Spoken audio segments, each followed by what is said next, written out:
Congress party బీఫాంపై పోటీ చేసిన వారికే కేబినెట్లో అవకాశం ఉంటుందని తెలంగాణ ముఖ్యమంత్రి రేవంత్ రెడ్డి కీలక వ్యాఖ్యలు చేశారు. ఢిల్లీలో మీడియాతో చిట్చాట్ నిర్వహించారు. బీఆర్ఎస్ హయాంలో తెలంగాణకు 7 లక్షల కోట్ల అప్పులు అయ్యాయన్నారు. ఐఏఎస్, ఐపీఎస్ అధికారుల పోస్టింగ్లో తాము రూల్స్ను బ్రేక్ చేయదలుచుకోలేదని స్పష్టం చేశారు. టీపీసీసీ చీఫ్గా తాను 2 కీలక ఎన్నికలను పూర్తి చేశానన్నారు. రెండిట్లోనూ మంచి ఫలితాలను సాధించినట్లు చెప్పారు. పీసీసీ అధ్యక్షుడిగా తన పదవీ కాలం జూలై 7న పూర్తి కానుందన్నారు. పీసీసీ చీఫ్ పదవితో పాటు కేబినెట్లోకి ఎవరిని తీసుకోవాలనే నిర్ణయాలు ఒకేసారి ఫైనల్ అవుతాయన్నారు. తెలంగాణలో ఎలాంటి కరెంటు కోతలు ఉండవని ఆయన హామీ ఇచ్చారు. పంపిణీలో మాత్రం అంతరాయాలు ఉన్నట్లు చెప్పారు.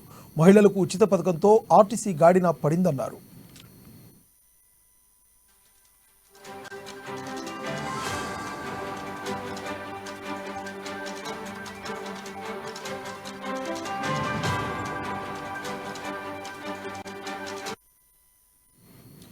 ఇక రుణమాఫీపై 4 రోజుల్లో మార్గదర్శకాలు విడుదల చేయనున్నట్లు రేవంత్ రెడ్డి చెప్పారు.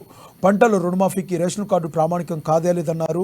రేషన్ కార్డు కేవలం కుటుంబాన్ని గుర్తించడం కోసమే అన్నారు. 2 లక్షల వరకు రుణమాఫీ చేస్తామన్నారు. కేంద్ర బడ్జెట్ ప్రవేశపెట్టిన తర్వాత 2 రోజుల్లో తెలంగాణ బడ్జెట్ సమావేశాలు ఉంటాయన్నారు. తెలంగాణ బడ్జెట్ వాస్తవ అంచనాలకు అనుగుణంగా ఉండాలని అధికారులకు చెప్పినట్లు తెలిపారు.